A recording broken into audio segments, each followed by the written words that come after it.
Nagsisimula ang pelikula sa mag-asawang si Jamie at Lisa na nagpapahinga sa kanilang apartment kung saan sinusubukan niyang ayusin ang alababo sa kanilang kusina hanggang sa biglang tumunog ang kanilang doorbell at nang buksan ni Jamie ang pinto sa kanilang apartment ay nakita niya ang isang malaking hindi matukoy na kahon sa sahig at hindi niya nalaman kung sino ang nagpadala nito sa kanila.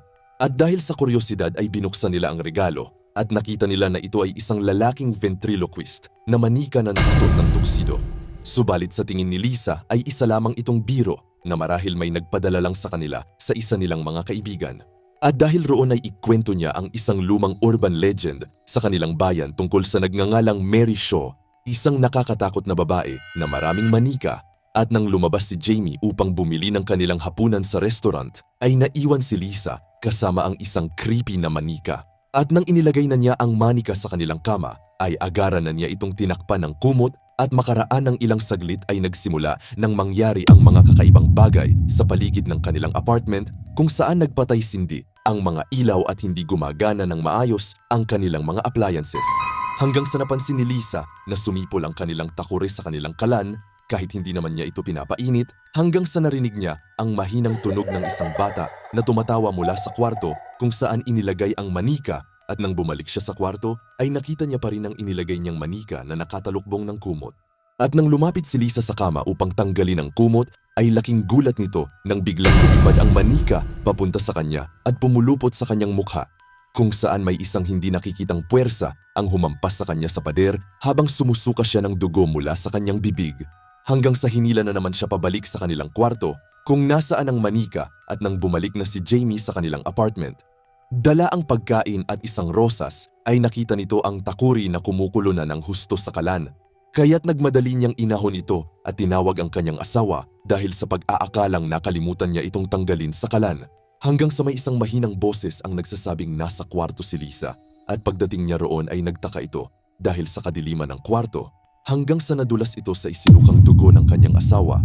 At nang buksan niya ang ilaw ay nakita niya ang kanyang asawa na natatakpan ng kumot. At nang tinawag siya nito, ay sinabi nito kay Jamie na mayroon siyang nakakatawang sorpresa para sa kanya. Ngunit nang malapit na siya kay Lisa, ay biglang nagbago ang kanyang boses na parang matandang babae dahilan upang nagtaka si Jamie. At nang hilahin niya ang kumot, ay nalaman niyang namatay na ang kanyang asawa at ang kanyang katawan ay nakapustura na parang isang manika kung saan nakabuka ang bibig nito at naputol din ang kanyang dila. Dahil sa nangyaring brutal na kamatayan ni Lisa, ay napaatras si Jamie sa gulat hanggang sa natapakan nito ang ventriloquist na manika sa sahig. Kalaunan nang tinawagan niya ang mga pulis habang kinukuha ang bangkay ng kanyang asawa, ay agad nilang pinaghihinalaan si Jamie bilang pangunahing sospek na pumatay kay Lisa dahil walang senyalis ng sapilitang pagpasok sa kanilang apartment. Dahil sa bigla ang pagkamatay ng kanyang asawa, ay wala itong ideya kung sino ang gumawa ng karumal-dumal sa kanyang asawa. Hanggang sa iginiit niya sa detective na may kinalaman ang pagkamatay ng kanyang asawa sa kakaibang ventriloquist na manika na dumating sa kanilang apartment noong gabing yon at sinabi niya sa kanila na ang isang ventriloquist na manika ay tanda ng kamatayan sa kanilang bayan. At pagbalik niya sa apartment ay pinunit niya ang velvet lining sa kahon kung saan naroon ang manika at sa likod ng pulang tela ay may natuklasan si Jamie ng mga guhit na gawa sa kahoy na naglalarawan kay Maria at sa manika na nagpapakita sa kanila ng palabas sa panahon ng peryahan sa bayan. At upang matukoy kung sino ba ang nagpadala sa kanila ng salot na manikang ito sa kanila, ay inayos niya ang kanyang mga gamit at umuwi kasama ang manika. At pagdating nila ay pumasok siya sa mansyon kung saan siya lumaki at binati siya ng kanyang bagong stepmother na si Ella, kung saan mapag-aalaman na hindi gaanong mabuti ang relasyon ni Jamie sa kanyang malupit at mapang-abusong ama na si Edward. At nang pumasok ito sa kanilang bahay ay laking gulat nito nang makita ni Jamie na naka-wheelchair na ngayon ang dating bayolente at masiglang ama. Kaya't ipinaliwanag sa kanya ng kanyang stepmother na na-stroke ang kanyang ama ilang buwan na ang nakalipas at mula noon ay umaasa na lamang siya sa kanyang wheelchair at oxygen tank. At simula nang mangyari, ang lahat ng iyon ay nagbago na ang ugali nito. At ngayon ay gusto na niyang makabawi sa kanyang anak. Ngunit tila hindi interesado si Jamie sa kanilang family reunion sa kadahilan ng gusto lang niyang malaman ang patungkol kay Mary at kung bakit natatakot ang mga tao sa kanya. Sa katunayan, ang yumaong ina ni Jamie ay minsan nang nagkwento sa kanya patungkol sa nakakatakot na si Mary Subalit itinuring lamang ito ni Edward bilang isang pamahiin at kwento lamang sa maliit nilang bayan. At nang makita ni Jamie na hindi siya makakakuha ng impormasyon mula sa kanyang ama, ay agarang na itong umalis habang sinusundan naman siya ng kanyang stepmother at nakikiusap sa kanya na talagang nagbago na ang kanyang ama. Ngunit hindi pa handa si Jamie na patawarin at kalimutan ang ginawa sa kanyang kalupitan ni Edward noong siya ay bata pa lamang, at sinabi niya kay Ella na nagpakamatay ang kanyang ina dahil sa kanya. At giit pa nito na iniwan rin siya ng kanyang pangalawang asawa dahil masyado na itong masama sa kanya. At pagkatapos ng pagbisita sa kanilang tahanan ay pumunta si Jamie sa punerarya malapit sa kanilang lugar at nakikipag-usap ito kay Henry na isang imbalsamador kung saan nakiusap ito na kunin ang bangkay ng kanyang asawa kapag nailabas na ito ng mga pulis. Kalaunan ay nakakuha si Jamie ng kwarto sa isang lokal na motel at habang ito ay natutulog ay nagpapatay-sindi ang ilaw ng motel sa tabi ng kanyang bintana habang ang pangit na manika naman ay nakaupo sa isang upuan sa harap ng kanyang kama habang mahimbing na natutulog si Jamie. At makikita na tila nagsisimula ng gumalaw ang mga mata ng manika patungo sa kanya at pagkatapos ay nagising si Jamie at nakita ang manika sa kanyang tabi at sa sulok ng silid ay naroon ang matandang babae na si Mary na may nakakatakot na mata at nakatingin sa kanya. Kaya't nagmadaling binuksan ni Jamie ang ilaw, ngunit ang matandang babae ay biglang nawala at ang manika ay muling bumalik sa dati nitong posisyon. Kinagabihan ibinaba ng imbalsamador na si Henry ang bangkay ng asawa ni Jamie mula sa kanyang kotse at inilagay ito sa kanyang kwarto, ngunit ang kanyang matandang asawa ay nakakagambala sa kanya sa pamamagitan ng pagpasok sa loob ng kanyang cellar.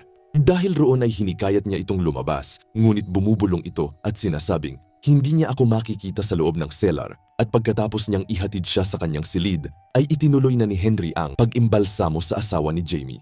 At ang libing ay mangyayari sa susunod na araw sa lokal na sementeryo at habang nagluluksa si Jamie, ay naroon ang asawa ni Henry kung saan kinukulit siya nito at paulit-ulit niyang sinasabi na pinatay ni Mary ang asawa niya at ilang saglit lang ay dumating si Henry at humingi ng paumanhin dahil sa kabastusan ng kanyang matandang asawa. Ngunit nang umalis sila ay nalaman ni Jamie na nasa mismong lugar sila kung saan inilibing si Mary at agarang bumalik si Jamie sa tinutuluyan niyang motel upang kunin ang manika at nagmaneho pabalik sa sementeryo dala ang manika kung saan nakalibing si Mary. At sa tabi nito ay may isang maliit na libingan na may kaparehong pangalan ng manika at hinukay niya ito at nakita ang isang kabaong na walang laman kaya't inilagay ni Jamie ang manika sa loob nito at nang ibinalik na niya ang takip nito ay biglang lumingon ang ulo ng manika at tumingin sa kanya. Subalit hindi pa rin tumitigil ang manika sa pangangambala nito kay Jamie dahil sinundan siya nito sa kanyang sasakyan. At nang lumabas ito ay bigla na lang itong naglaho na parang bula, lumipat. Ang eksena kay Detective Lipton na namamahala sa kaso ni Lisa kung saan naghihintay ito na dumating si Jamie sa kanyang silid kung saan muli niyang hinukay ang manika at pinaratangan niya ito na kaya niya inilibing ang manika upang matakpan ang ebidensya. At dahil sa katanungan ng detective ay ipinaliwanag ni Jamie na hindi siya nagbaon ng ebidensya at giit nito na ang alamat na si Mary ay nakalibing sa malapit na sementeryo kasama ang kanyang mga manika kaya't inilibing niya ito katabi ng kanyang puntod. Kung saan binalaan niya ang detective na kung makakasalubong mo si Mary ay huwag siyang sisigaw dahil puputulin niya ang kanyang dila. Subalit hindi naniniwala sa kanya ang detective at itinuturing pa rin si Jamie bilang pangunahing sospek sa pagpatay ng kanyang asawa. Kinabukasan ay pumunta si Jamie sa matandang asawa ni Henry upang alamin kung ano ang nangyari kay Mary at nang makita nito ang manika ni Mary ay hindi siya nito sinagot dahil sa takot kaya't si Henry na mismo ang nagpaliwanag na kanyang nakaraan ay may kinalaman kay Mary noong siya ay bata pa lamang. Kung saan pumunta siya kung saan nagtatanghal si Mary at napuno nito ang mga tao sa kanyang teatro habang nanonood siya ng ventriloquist show ni Mary at ang babaeng ito ay talagang kaakit-akit bilang isang ventriloquist dahil nagagawa niyang i-animate ng maayos ang kanyang mga manika at gumawa ng mga makatotohanang boses. Subalit nagpasya itong lumabas dahil nakita niya ang manika na nakatago sa ilalim ng kanyang upuan. Gayunpaman habang nagtatanghal si Mary ay nagambala siya ng isang bastos na batang lalaki at sinabi sa iba pang manonood na nakita niyang gumagalaw ang mga labi ni Mary at makalipas ang ilang linggo ay nawala ang bastos na bata. Kaya't hinala ng mga tao na si Mary ang pumatay sa bata dahil sa sinabi nito sa kanyang palabas. Subalit makalipas ang ilang araw ay pinatay si Mary kung saan nakasaad sa kanyang kalooban na gusto niyang mailibing kasama ang kanyang 100 manika at ang isang kahilingan na gawin siyang manika. Dahil roon ay nakita ng mismong mga mata ni Henry na ginawang manika ng kanyang ama ang bangkay ni Mary at pinalitan ng mga mata nito ng mga mata na gawa sa kahoy ng manika at ibinuka ang bibig nito bago ito ilibing. Subalit matapos ang kamatayan ni Mary, ang mga henerasyon ng mga pamilya sa bayan ay sinalanta ng isang nakakatakot na sumpa. At marami sa kanila ang misteryosong namatay at naputol. Ang kanilang mga dila at ang kanilang mga bangkay ay nakapusturang parang mga manika. Dahil sa nalaman ay agarang pumunta si Jamie sa lumang teatro at nang pumasok siya sa loob ay nakita niya ang ilang upuan na sira-sira na at pumunta sa kwarto ni Mary sa ikalawang palapag, kung saan binabalutan na ito ng maalikabok at madilim na puno ng sapot ng mga gagamba at makikita na marami pa ring mga gamit ni Mary ang nakadisplay sa kanyang silid. Hanggang sa nahanap ni Jamie ang isang lumang sketchbook nito na puno ng mga larawan ng mga manika at tao. Na tila sinusubukan ni Mary na gumawa ng isang perpektong manika at nang inilipat niya ito sa susunod na pahina ay nakita niya ang larawan ng nawawalang bata at nakasulat. Ang kanyang buong pangalan, kalaunan ay napagtanto ni Jamie na kamag-anak niya, ang bastos na bata, hanggang sa bigla niyang nakita ang refleksyon ni Mary sa salamin. Subalit nang lumingon ito ay bigla na lang itong nawala. Samantala nakita ni Henry ang kanyang asawa na nakikipag-usap sa manika ni Mary. Kaya't nagalit ito at inilagay ang manika sa loob ng kanyang laboratorio. Ngunit bago pa man ito makalabas, ay narinig niya ang boses ng kanyang asawa na nagmumula sa bodega ng alak at napagtanto nito na marahil napadpad na naman ang kanyang asawa roon. At nang ito ay pinuntahan niya, ay gumapang si Henry sa loob upang kunin ang kanyang asawa. Ngunit biglang sumirado ang pinto ng bodega at mapag-aalaman na ito pala ay isang bitag na inilatag ni Mary para sa kanya. At ilang saglit lang ay nagpakita ito kay Henry at pinahirapan, kaya't hindi napigilang mapatili si Henry hanggang sa kinuha nito ang kanyang buhay. Lumipat ang eksena kay Jamie kung saan bumalik ito sa mansyon at nadatnang kumakain ng hapunan si Edward at Ella at tinanong niya sa kanyang ama na sabihin sa kanya kung ano ang kanilang koneksyon sa bastos na bata na nawala sa panahon ni Mary, hanggang sa ibinunyag ni Edward na ang bastos na batang iyon ay ang tiyuhin ni Jamie. At nang mawala ito ay naghinala kaagad ang kanilang pamilya na si Mary ang salarin sa kanyang pagkakawala. Isang gabi ang mga miyembro ng kanilang pamilya at ilan pang mga tao mula sa bayan ay nagsama-sama upang bumuo ng isang grupo para salakayin si Mary sa kanyang tahanan. At nang pagdating nila ay pinilit ng mga ito si Mary na sumigaw at pagkatapos ay pinutol nila ang kanyang dila bago siya pinatay. At ang lahat ng mga taong nakatanggap ng sumpa ni Mary ay ang mga taong pumatay sa kanya o kanilang mga kamag-anak na mararanasan sa susunod pang mga henerasyon. Dahilan kung bakit ang mga kamatayan nito ay nakapusturang parang manika at putol ang mga dila dahil ganun rin ang ginawa sa kanya ng mga tao. At sinabi rin ni Edward na kaya siya naging bayolente kay Jamie dahil ayaw niyang harapin nito ang galit ni Mary sa kanilang bayan. At pagkatapos ng pagtatapat na ito sa kanya, ay nakita ni Jamie ang detective sa labas ng mansyon kung saan inakusahan siya nito ng pagsisinungaling tungkol sa alamat ni Mary. Dahil nang tanungin niya ang mga taong bayan tungkol sa kanya, ay sinabi ng mga ito na hindi nila siya kilala. At higit pa rito na natuklasan ng detective na lahat ng 100 na manika ni Mary ay hinukay at ninakaw mula sa sementeryo. At pagkatapos ay nakatanggap ng tawag si Jamie at narinig niya ang naghihingalo na boses ni Henry na nagsasabi sa kanya na pumunta siya sa lumang teatro upang mapatunayan niyang hindi niya pinatay ang kanyang asawa. Kaya't agarang nagmadaling pumunta si Jamie sa lumang gusali at dumiretso sa kwarto ni Mary. Dahil sa tingin niya ay naroon si Henry, subalit ilang saglit lang ay dumating doon ang detective na may dalang shotgun. Hanggang sa narinig nila ang mahinang boses ni Mary mula sa kabilang silid at binalaan ni Jamie ang detective na anuman ang mangyari ay huwag siyang sumigaw ng malakas. At dumaan ang dalawa sa isang makitid na lagusan at lumabas sa attic ng teatro. At nakita nila na nasa loob lang pala nito ang lahat ng mga manika ni Mary sa kanilang mga lagayan, maliban sa manika na ipinadala kay Jamie sa kanilang apartment. At sa kabilang kwarto naman ay nakita nila ang isang bagay na nakabalot sa pulang tela. At nang tanggalin ito ni Jamie ay nakita nila ang malamanika na batang lalaki na may pulang buhok at ang kanyang mga braso at binti ay nakakabit sa mga string kung saan nakasabit ito sa itaas na parang marionette. At nang tinitigan niya ito ng mabuti ay napalag-alaman ni Jamie na hindi ito manika kundi ito ang nabubulok na bangkay ng bastos na batang lalaki. Sa kadahilan ng nainsulto si Mary sa kanyang palabas at lumalabas na totoong pinatay ni Mary ang bata at pagkatapos niyang mapatay ito ay ginawa niya itong manika hanggang sa bigla nang nagsimulang gumalaw ang mga ulo ng mga manika ni Mary patungo sa kanila habang may isang clown pa rin na manika ang nakaupo sa isang gilid at tila nakangiti ito sa kanila. At nang tawagin ni Jamie ang manika ni Mary, ay bigla itong sumagot gamit ang boses ng isang matandang babae at sinabi nito sa kanila na sa kanyang pagsisikap na gumawa ng perpektong manika ay gumamit siya ng mga ilang parte mula sa katawan ng tao at manika tulad ng bastos na bata na nagpahiya sa kanya sa teatro. At gusto niyang patayin ang lahat ng nanakit sa kanya at susunod pa nitong mga henerasyon dahil sa sinabi ng manika ay gustong malaman ni Jamie kung bakit niya pinatay ang kanyang asawa.